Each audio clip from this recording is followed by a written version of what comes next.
여러분, 인공지능이 이제는 우리 책상 위에 다 하나씩 올라와 있잖아요. 근데 이걸 쓰면서 우리가 진짜 똑똑해지는 걸까요? 아니면 점점 생각하는 법을 잃어버리는 걸까요? 오늘 바로 이 AI 시대의 질문법, 그리고 그 안에 숨겨진 아주 흥미로운 역설에 대해 한번 이야기 나눠보려고 합니다. 오늘 우리가 깊이 들여다볼 이야기는요, 바로 르몽드 디플로마티크에 실렸던 이지혜 문화평론가의 칼럼, 질문하는 능력의 역설을 바탕으로 하고 있습니다. 이 칼럼이 정말 재밌는 게 요즘 우리한테 너무나 익숙한, 어쩌면 여러분도 경험해 봤을 법한 그런 장면에서 딱 시작하거든요. 학생들의 글이 정말 좋아진 걸까? 아니면 그냥 깔끔해진 걸까? 이게 바로 이지혜 평론가가 강의실에서 학생들을 보면서 문득 던진 질문이라고 해요. 생각해보면 그렇죠. 이제 학생들 노트북에는 워드 프로세서가 아니라 챗 GPT 화면이 번쩍이고 있으니까요. 자, 첫 번째 파트, 교실 속 AI입니다. 부제는 새로운 종류의 스터디 파트너고요. 이 평론가가 본 학생들은요, 진짜 AI를 무슨 새로운 스터디 파트너처럼 쓰고 있었던 거예요. 예를 들면 어떤 학생은 자기가 쓴 에세이 구조가 어떤지 바로바로 피드백을 받고요. 또 다른 학생은 토론 수업 준비하면서 자, 예상 반론 목록 좀 쫙 뽑아봐 하고 시키는 거죠. 아니, 근데 사실 그럴 만도 하죠. 생각해보세요. AI는 24시간 내내 대기 중이고 절대 지치지도 않고 내가 뭘 물어보던 판단하지도 않잖아요. 그러면서도 똑똑한 피드백을 주니까 엄청 효율적이거든요. 학생들이 왜 사람 대신 AI를 찾는지 너무 이해가 되죠. 근데 바로 이 지점에서 이 엄청난 효율성 뒤에서 교수는 뭔가 좀 이상한 불안감을 느끼기 시작했다는 겁니다. 자, 그래서 두 번째 주제로 넘어가 보죠. 사유, 대조립. 이게 무슨 말이냐면요. 우리가 AI의 도움을 받아서 쓰는 글이 과연 진짜 생각하는 과정의 결과물일까? 아니면 그냥 여기저기서 가져온 부품들을 그럴듯하게 조립하는 것에 가까울까? 하는 질문이에요. 이 둘 사이에 숨어 있는 그 묘묘한 차이를 한번 들여다보겠습니다.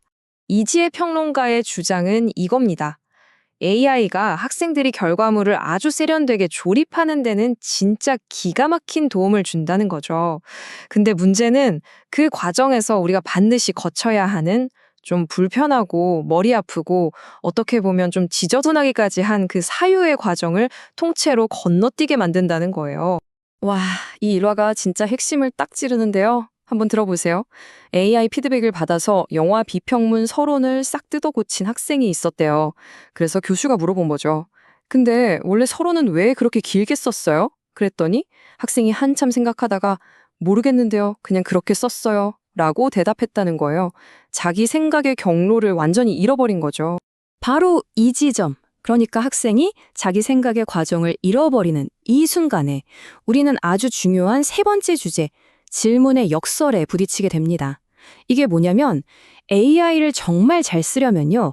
역설적이게도 이미 내가 생각을 잘 할 줄 알아야 한다는 거예요. 자, AI한테서 진짜 좋은 대답을 얻어내려면 우리가 먼저 뭘 할 수 있어야 할까요? 답은 뻔하죠. 당연히 훌륭한 질문을 던질 줄 알아야 합니다. 그런데 말이죠. 그 훌륭한 질문이라는 건 도대체 어디서 나오는 걸까요? 훌륭한 질문은요, 결국 그 분야에 대한 깊은 이해에서부터 나옵니다. 근데 생각해보세요. 초심자는 말 그대로 초심자니까 그 깊은 이해가 아직 없잖아요. 여기서 바로 딜레마, 일종의 캐치22 상황이 생기는 겁니다. 좋은 질문을 해야 좋은 답을 얻는데 좋은 질문을 하려면 이미 많이 알아야 한다니. 이거 완전 웨비우스의 띠 같지 않나요? 그래서 결국 어떻게 되냐면 초심자가 그냥 두루뭉술한 질문을 던지면 AI도 딱 그 수준의 아주 피상적인 답변만 내놓게 돼요. 더 무서운 건 뭔지 아세요? 초심자는 그 답변이 얼마나 얕은지조차 깨닫지 못할 수 있다는 겁니다. 결국 비판적으로 생각하는 법을 배우기도 전에 AI에만 의존하다 보면 이 얕은 질문과 답변의 굴레에 그냥 갇혀버리는 거죠. 근데 문제가 이게 다가 아닙니다. 더 교묘한 함정이 있어요. 네 번째 주제, 확증 편향의 함정입니다. 다시 말해 AI가 우리를 생각의 메아리방에 가둬버릴 수 있다는 거죠. 보세요. 학생들이 AI를 쓸 때 75%는 자기 주장을 강화하는 데 쓴다고 합니다. 반면에 자기 주장에 도전하거나 반대 의견을 찾는 데 쓰는 경우는 훨씬 적죠.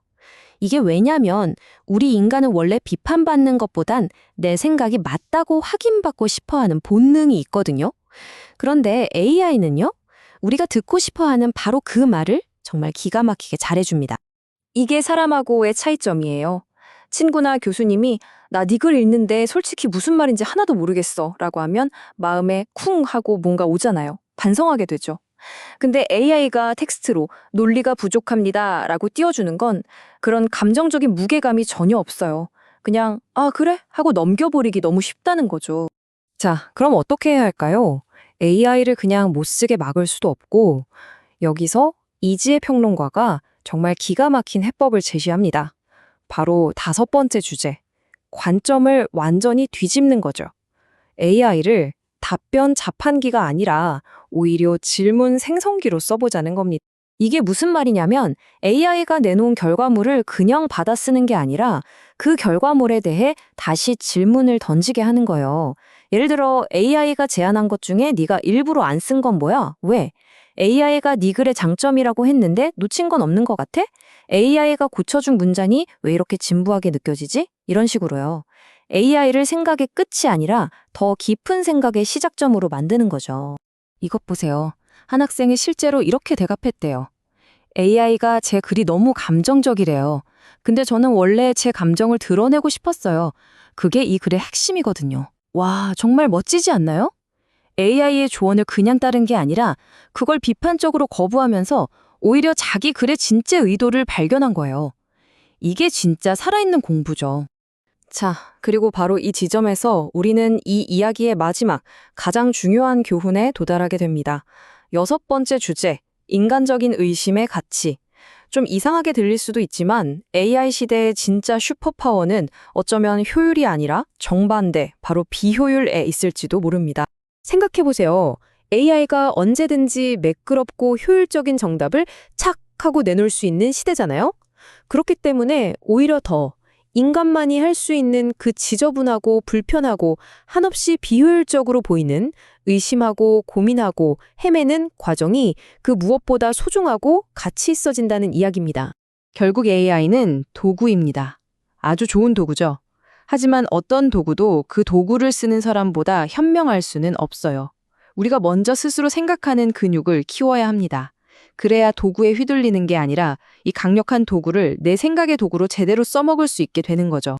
그래서 이지혜 평론가가 우리 모두에게 마지막으로 던지는 질문은 바로 이것입니다. 이렇게 쉬운 답이 넘쳐나는 시대에 당신은 어떤 어려운 질문을 던질 것인가? 이 질문 정말 우리 모두가 한 번쯤 깊이 생각해 봐야 할 문제가 아닐까요? 네, 오늘 함께 나눈 이야기는 르몽드 디플로마티크에 실린 이지혜 문화평론가의 칼럼 질문하는 능력의 역설을 바탕으로 재구성해 봤습니다. AI가 주는 달콤하고 쉬운 답에만 만족할 것인지 아니면 조금은 어렵고 불편하더라도 나만의 질문을 던져볼 것인지 선택은 우리 각자의 몫인 것 같습니다.